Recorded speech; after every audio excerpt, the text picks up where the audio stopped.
at you. This one climbed all the way up. They actually can climb very well.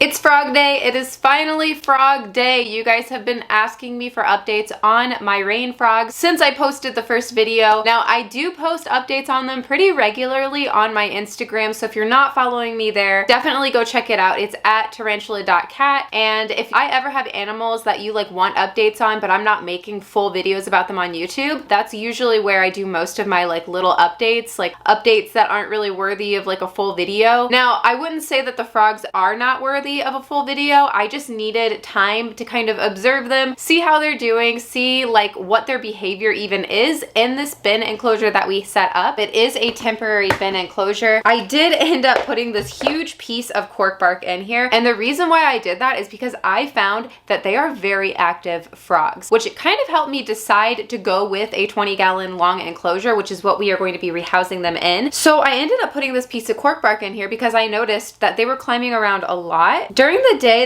they do burrow themselves quite well, but at night, they come out, they climb around, and even during the day, I do catch them sleeping on that cork bark. So yes, they do spend a majority of their time burrowed, but not all their time. Actually, a lot of their time is spent above the substrate as well. I also realized pretty quickly that yes, they do burrow into the substrate, but they don't burrow deep. I've never seen them burrow all the way down to the bottom or anything like that. Here's one of them. This is Walnut. He's my biggest one. And this one I think is Biscuit. I don't know if you heard that squeak. You have a squeak for us? You got anything to say? Here's Biscuit. This is the smallest one that I have. So Nugget seems to be the only one that is burrowed right now. So we have to go on a quest to find Nugget because they are getting rehoused. So typically what I do is I just dig very gently around areas that there are holes. I don't want you guys burrowing yourselves, so I'm gonna put them in this bin. See where Nugget is. Oh, I found Nugget. See, not very far under the substrate. Very rude awakening. Sorry.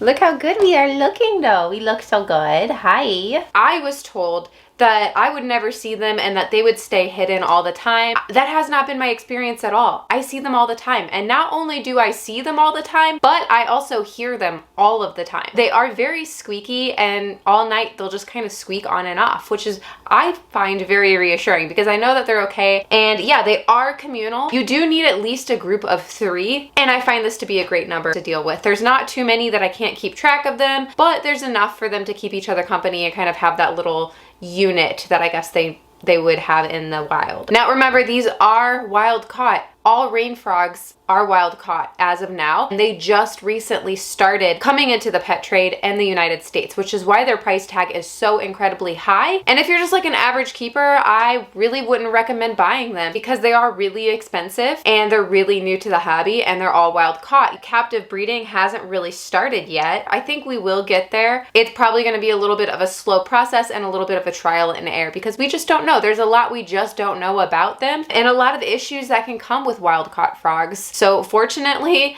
knock on wood, this has been one of my best experiences with wild caught frogs, but I have had so many bad experiences with wild caught frogs. I want to get started on their new enclosure. I'm very stoked. The only issue is that a lot of this is very heavy. I can't lift it by myself, and even Mr. Tarantula Kat and I lifting it together, it's still a little too much. We have a 50-pound bag of sand that I have to mix with organic topsoil, hydro balls to put on the bottom to create like that drainage layer. It's going to be a very heavy enclosure at the end of the day, so we're going to have to put it together in the bedroom where it's going to be. All right, so welcome to our bedroom. This is the 20-gallon long enclosure that I have. The frogs will stay on top of Mr. Tut, my bearded dragon. So let's go ahead and get started with the hydro balls first.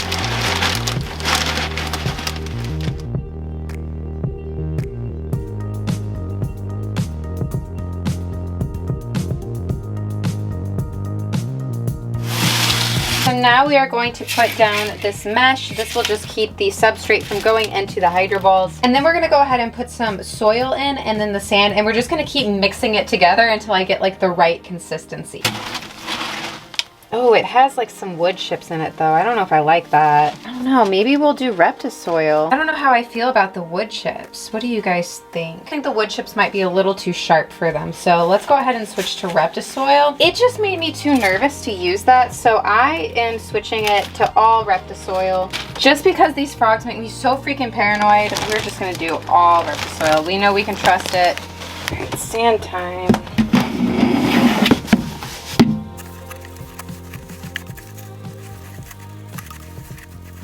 Oh.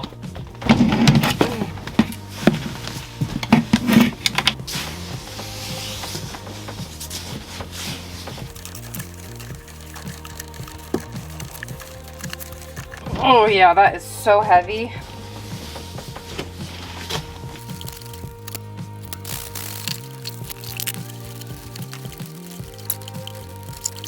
The consistency is really, really, really good. I'm very happy with this mixture. So I did use Reptisoil, and then I used a different thinner play sand this time. The kind that I got last time was a little too chunky. I didn't like that it had some bigger pieces in it. And yeah, I think that this consistency is even better. Like, we nailed it this time. This time it's way more fine and soft. Okay, awesome. Let's go ahead and put in the decor, and then we can introduce the frogs.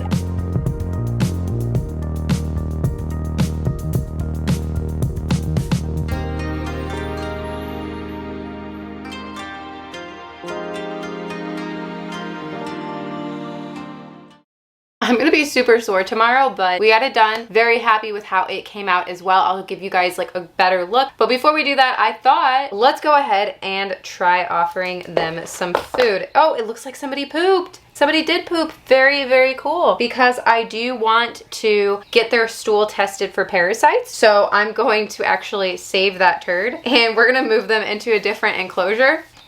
Look at you. This one climbed all the way up. They actually can climb very well. They will parkour out if there's not a lid. So as you see, we just shimmied up the corner, and there we are. And there you go. And 3.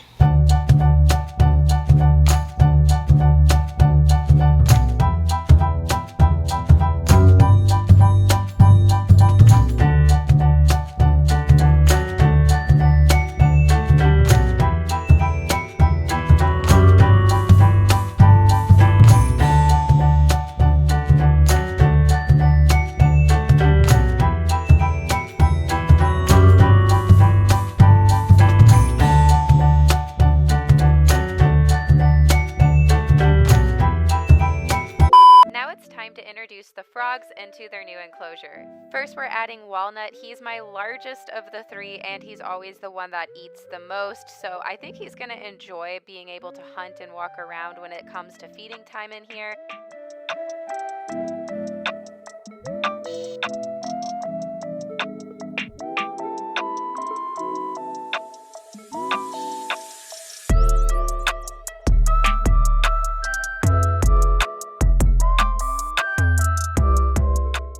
Now let's go ahead and add Nugget and Biscuit and see what they think of this new place.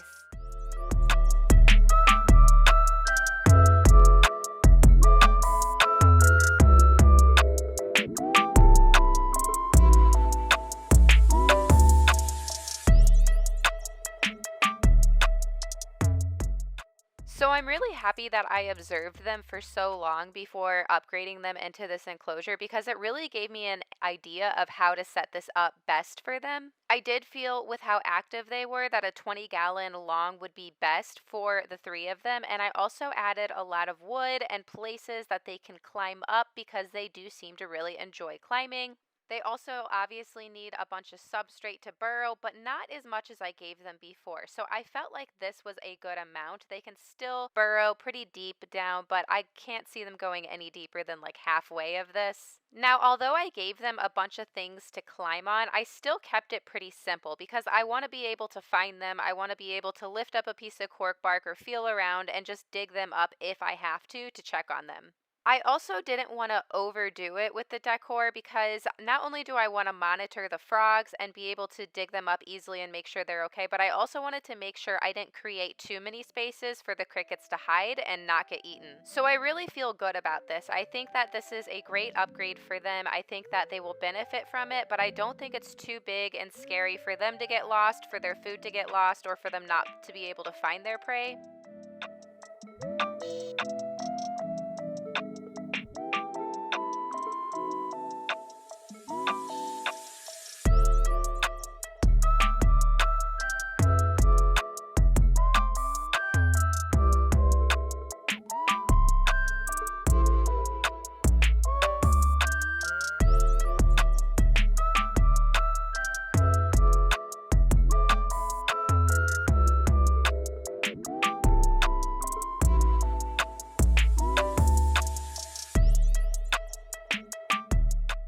Now, of course, this is just how I'm setting my frogs up, and I'm doing them a certain way after observing them for a while. So I suggest that if you decide to get these frogs and try them out, you also do a temporary setup, observe them, see what their needs are, see what your needs are as a keeper, and then take it from there.